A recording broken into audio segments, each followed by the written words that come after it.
That's crazy, bro.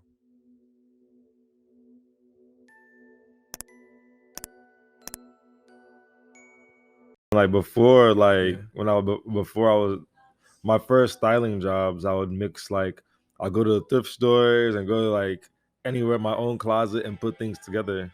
You know, Yeah. like I was like starting from the ground up Back then, we were doing it for free. for sure. A lot of free jobs, Wow. a whole lot of free jobs. So if I wanna start like doing like a job being a stylist, I have to buy the things by myself and then sell it on them for free, just for my word to get out there. It depends on who your client is. You're as big as your client. So if your client is a celebrity, Yeah. then you can get free stuff. If your client is a rapper that nobody knows, the brands don't really find beneficial, then you gotta buy the clothes. You got to figure it out. But like, I mean, I was in New York and I was like 17, Yeah. 18, and I had all the time in the world to take time and do free things, all that stuff. But I think like now, you gotta be more strategic. Um, I appreciate you inviting me, having me, because as someone that is just starting, like when I DM people, when I ask them, hey, can you be on the podcast? They probably go through my page and they'll say like I'm just interviewing like my age mates and all of that, you know. So it kind of discredits my skill or talent or whatever you call it, because I don't have the connection to those top people. Doesn't mean you should not give me the shot, to try my thing, and that's why I'm so grateful for you to let me have this moment. No doubt, man. I'm grateful to for you to be here, and I go up my intuition. I think the way you hit me up, you were very direct and you were very humble, and I felt the passion what you were doing, and I just attract to passionate people and follow my intuition. It just felt right. Thank you So very we much. here. Yeah, because yeah, when I followed you and like maybe I was you followed back, I was like, no way. So I gave it to him. I was like, David, come look at this. Is this real? He was like, yeah, So I was like, wow, it means that people are actually buying into the dream. Like it's possible, They always have that one step that could, potentially give you something. Yep, yep. I mean, when you feel something, you should go for it. You never know what the response would be. The most you can get is a no. Yeah. So keep that same energy. I mean, I know you are into like the only thing that could happen is they say no or don't say no to anything. Is that actually factual? Like 1 out of 10, how much does it work? Because I know at a point, like let's say you ask for like 50, you ask from 15 people and only one person got back to you. Like, wouldn't that hurt your self confidence to keep doing that? um, Definitely, I feel that the people who succeed in anything are those that were able to get past their ego and understand that a no does not mean never. I think that when someone says no, there's always a lesson behind it. And sometimes it's just not them. And that's fine. And that's cool. I think that when you have big dreams, big visions, Yeah. when you're thinking on a grand scheme of things, one person saying no or one person doesn't understand your dream shouldn't defer you from still chasing it. Like for me personally, I started off in the industry when I was very young. So I was in New York at 16, 15, 17, like hustling and trying to figure things out and lying about my age, a fake ID and everything. But I think that at the time, what helped me out the most was my resilience and my ability to move past like rejection. I was like, I'm already this far, so if you say no, then on to I was sending blast emails like hundreds of emails a day. Like, it was routine for me because I realized that, that what I wanted to do, what I felt I need to do, I was not going to take no for an answer. Just because one person isn't supporting it doesn't mean it's not going to be done. So, yeah, man, I think that no is always a lesson. No is always a blessing because that means that you aren't meant to work with that person. It's that simple. That's that's fair. 'Cause I actually agree with that. It makes so much more sense. But the environment has made us, or the society tomorrow has made us believe that you can't be a failure. Basically, like when you are not doing good, like the society doesn't see you as a person. They doesn't see you as a success. They don't. They wouldn't give you that equal right they will give you if you know your thing, if you up there. So Absolutely, but I mean, to me, the definition of a failure is somebody that just stopped. You stopped. It's not that you lost or you stumbled or you took a break, but when you stop completely, then you failed. You failed at it. I think that no matter what, like, you can change the vision, change the path, maybe change the location, but when you completely give up on the goal, completely give up, that's the only failure. So the goal is to always maintain. When you're working on something, like, you have to let the passion lead. And it's not about uh focusing on the financial gain or the financial reward, because that's how you get frustrated. That's going to bring a lot of the greed energy. mhm, It trickles down.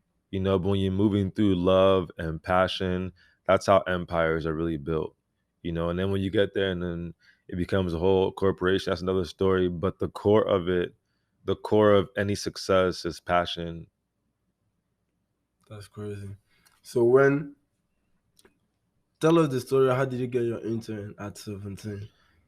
I'm um 22. I'm still trying to get one. It's Yo, I mean, it was one, not being afraid of rejection, and again, just following my intuition. When I was in New York, I moved to New York at 17, and about 3 months in, I remembered that when I was 15, we did this like tour of Virgin Records where I met a few people there. Like, they showed us the offices where things were going down. It was just this amazing whole experience. And I was like, yo, like let me hit this guy that gave us that tour and see if there's any opportunities. So I hit him up and told him, like, yo, I'm in New York. Boom, boom, boom. Next thing you know, I got an interview and got an internship. But it was just really about seeking within. Sometimes we feel like we don't have the contacts, we're not in the right places, we don't have the right people around, but we do. Like, we always do. Like, the world is so small, universe is so small. Like, if you dig in within your own personal contacts, your own personal friend, a friend that knows somebody that can do something for you that needs to be done. So I think it's just really about that focus. When you have the energy of determination, like, you're gonna be able to just go and just do it. Like, and when I so back to Virgin, I got the job at Virgin, and I started off as an intern, and after about 6 months working in there, my boss, she was the head of marketing at the time. She was just like full on trusting me. Like, they were sending me out to sets, sending me out to shoots, sending me out to their projects, and that's how I got a chance to really get into the creative side of it. Um, I'll walk into the photo shoot or video, and the artist just be like, "Yo, like, your outfit is fresh. Where you get that from?" And that's kind of how I started, from advising them, consulting them, to actually becoming a stylist. that's insane. Yeah, man. You're like a typical example of the American dream. You know, when people dream coming to America and being whatever they want to be. You know, like so many people in Nigeria would, get so much comfort and more motivation to dream on. And recently hasn't been dream on. Recently is being subdued. Because of everything going on. Right. It's so true, man. And that's what keeps me going every day is just knowing that um how far I came and where I came from and where I'm going. This whole thing, this whole life here is great and is fun, but it's not home for me at the end of the day. So when I think about home, I think about the youth and the children and the kids that were born where I was born around the same area, like in Enugu, and I realized that the like nothing really makes them and I different. Just the fact that like I found myself in another circumstance, two situations, But when it comes to creativity, when it comes to art, when it comes to talent, like they share it, they have it too. So I dedicate a lot of my time to even to my nonprofit, WANA, which stands for We Are New Africa. That it's focused on shedding light and also empowering, creating opportunities, creating different fundamentals and educational tools for the youth that are trying to get into creative spaces, from acting and music to art to even athletic programs. Like last year, we did a collaboration partnership with ESPN and this company Beyond Sport with my brother Otto in Nigeria, who has this amazing nonprofit called Slums to Schools, and he goes to different slum neighborhoods in Nigeria throughout Africa, and they help like rebuild. They build schools. So we built like this athletic facility in Makoko, and it's like state of the art soccer, basketball. This is just like it. And out here, it seems so small and so regular to see a basketball court, but imagine like whole neighborhoods with like thousands of kids with like not one single park. They grow up like that without one single park. So it's one step at a time, but this is important for me um, to always focus and always keep like my home and Africa and back in my mind. It's not only just like even just the fact that there's people who need help, but there's people there that are doing so damn well, like killing the game, and they inspire me too. So just like that the beauty of the duality that exists out there is so dope. I think I think we have gotten to that point that people are now trying to be more diverse. Like you could see our music industry is blooming, fashion industry, everything is bro, and it's so happy to see. Like I bet growing up, you didn't think that at the time people would want to do African stuff. Afro, that's why you got your own style and thing. So Yeah, man. I didn't even really even think that I was doing this African thing or pushing. I mean, it was just so natural to me. Like even from like my first clients when I was 18, like Don Richard at Dirty Money and Danny Kane to Khalees. Like I was putting them in like Nigerian designers at the time, but they were dope outfits. Like they were actually dope, sick looks. They were amazing. I wasn't thinking like, oh, I'm doing this to like put Africa on, or anything. Although that's what was happening. But I genuinely am attracted to just this like cultural, like like timeless, traveled, worldly aesthetic, and nothing is more cultural and culture than African wear. So that's just what my aesthetic and vibe usually is. Like no matter who I'm working with, like whoever it is, whether it's like Stevie Wonder or a a Justin Bieber. Like you're gonna always see a very like globalized, cultural, worldly twist to the look.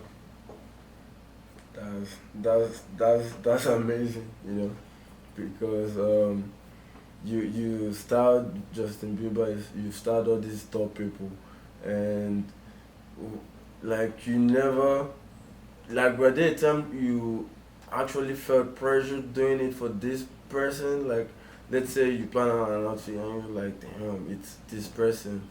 Then you start doubting, should I bring another one, or did the pressure get to you? Hmm. Pressure. When it comes to pressure for me, the most pressure I experience is in the behind the scenes, like sometimes like the aesthetic or the actual outfit that I want, is it gonna make it on time? Time pressure. Um, the my like Taylor, the seamstress, is not making things on our deadline. Sometimes there's pressure from like management to do certain things, but when it comes to the actual art and the actual styling, fashion, creative side of it, it just comes so naturally for me. Um, it comes very natural. It comes very easy. Um, I mean, I didn't go to school for fashion, so I didn't really study the technicalities of it, but I learned all of that through experience, through diving directly into the deep end, moving to Paris when I was 19, spending a year there, learning directly from the fashion designers, the fashion houses directly, befriending the designers, building an actual network for myself. I think those were the experiences that helped me to be where I am today with this understanding and confidence in my intuition and my art. I look at it just like drawing or like music, like singing. When somebody who has an amazing voice, when they sing, it's so easy to them. But then somebody who can't sing, you're looking like, how the hell? You're looking like I couldn't do that. If you paid me like $10 million, if you paid me $1 billion today, I can never sound like Whitney Houston. So it's like, Yeah. there's a certain, everyone has, you know, their own gifts, and I think that one of my gifts are the ability to to bring out the best in people, bring out their absolute best, using clothing and fashion in their physical form. That's, yeah, I understand that because it's just like having this podcast, talking to people. Like, it comes so natural to me to strike a conversation, to get someone wanna talk to me. Um, Recently people been doubting like their skills, like, because no one wants to talk in person, like they're always on their phone. They always trying to make their online presence look better than in-person presence, which is actually ass. Like, you say privacy is power, and I actually believe it's facts. If they don't know, they can't spoil. 100%. And I think that that's just like amongst the things that cause pressure, are when you are constantly tuned into what's happening in the outside world, whether it's like through social media or media. Instagram is definitely one of the biggest tools of pressure in our society, because it causes people to look outside, not within. I think that when you focus more time on what's happening, what's going on, who's doing what, who's doing this, that causes you to compare yourself to other people. You're comparing your life, like asking yourself, why am I not doing this? But it's like that makes no sense, because everyone has their own journey, their own time, their own life, and like you said, what you see on those stories, those pages, on the media, most times it's not even true. It's definitely tailored to to be translated from whoever is trying to tell the story. So yeah, man, like I try my best to tune out as much as possible.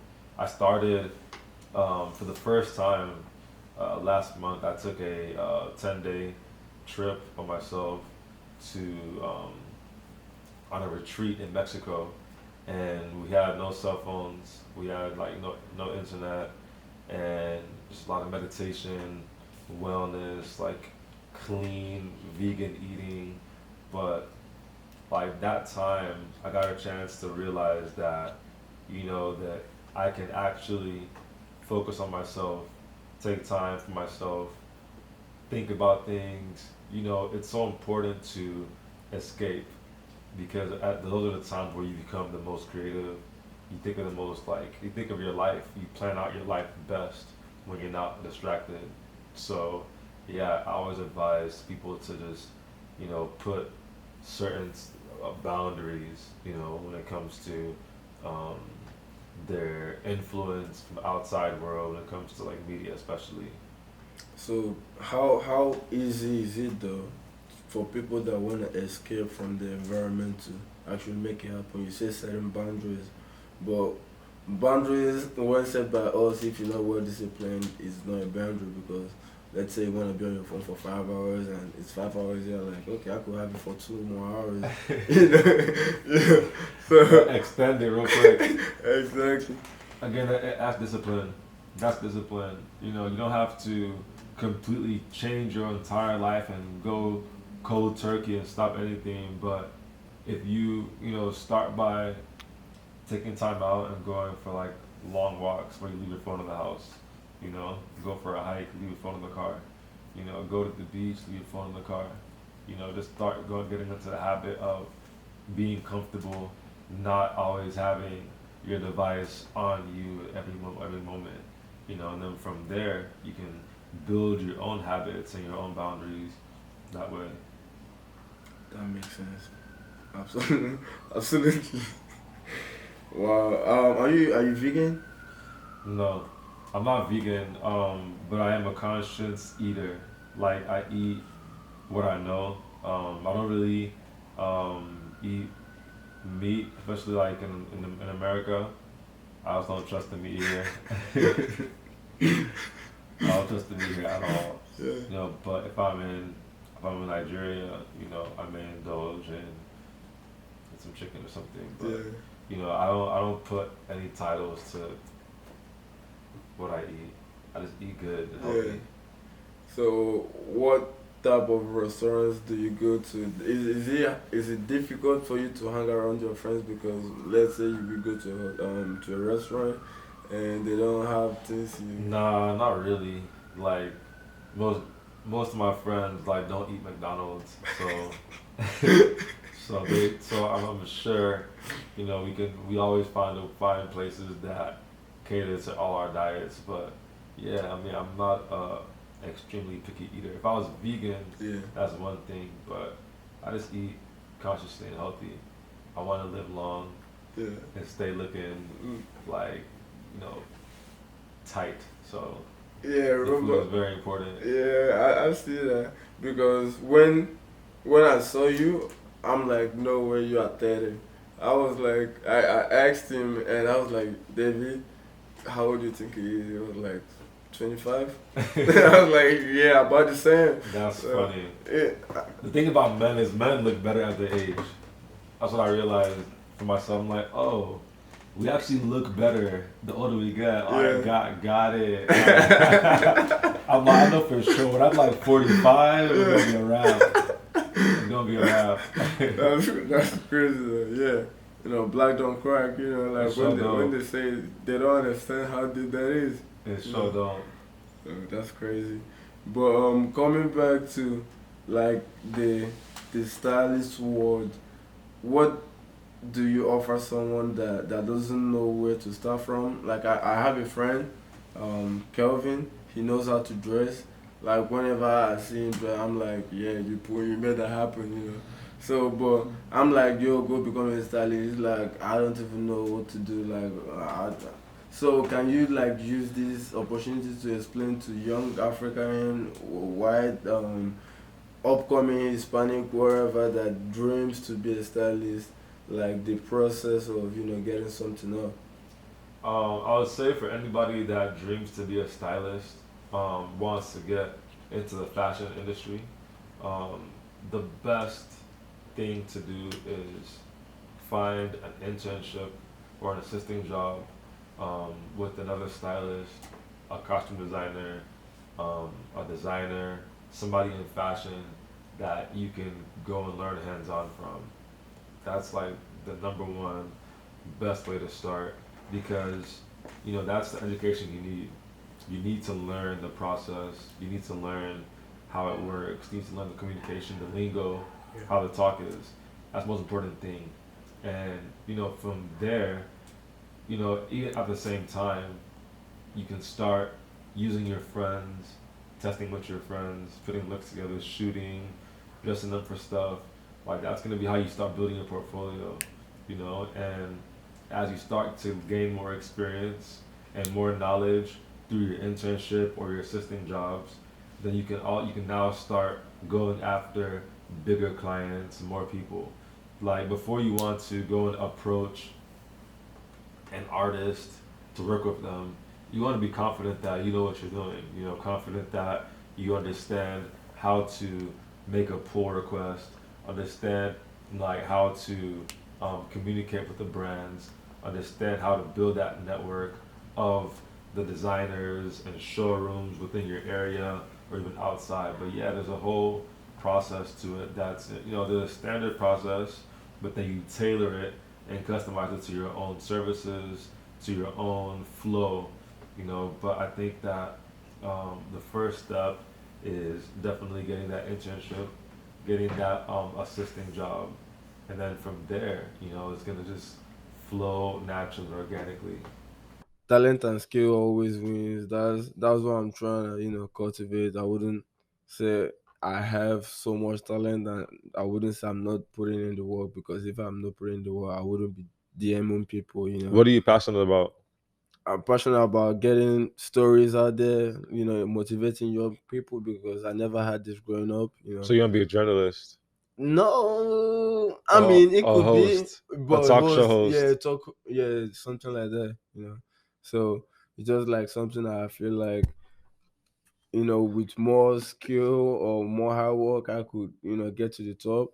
But like right now, I have school, which is my priority too. So just trying to keep it like at the same place, it could be difficult. So I mean, kind of makes sense. If you want to do something, you put in your 100%. So Absolutely. I love that you are working while you're in school at the same time.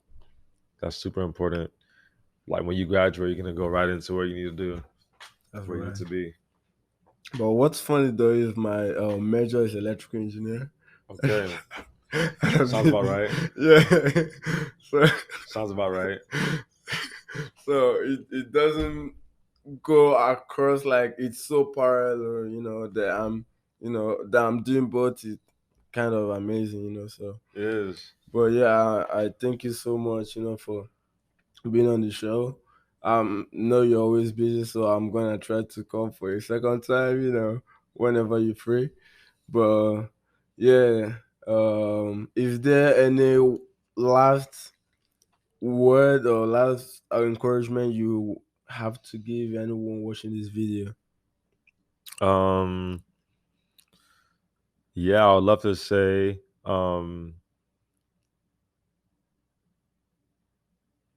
let your story inspire you. Be inspired by your journey. Be inspired by your life. Be inspired by where you've been, where you've lived, by your family, because that's what's gonna make you distinct and special. Absolutely. Guys, don't forget to like this video, subscribe, share this video if you enjoyed it. If you want to be on the show too, just one DM away. So thank you very much, Ugo Mozie. Okay. No doubt, my G. Thank you, It was man. a Bye, man. pleasure. That's crazy, bro.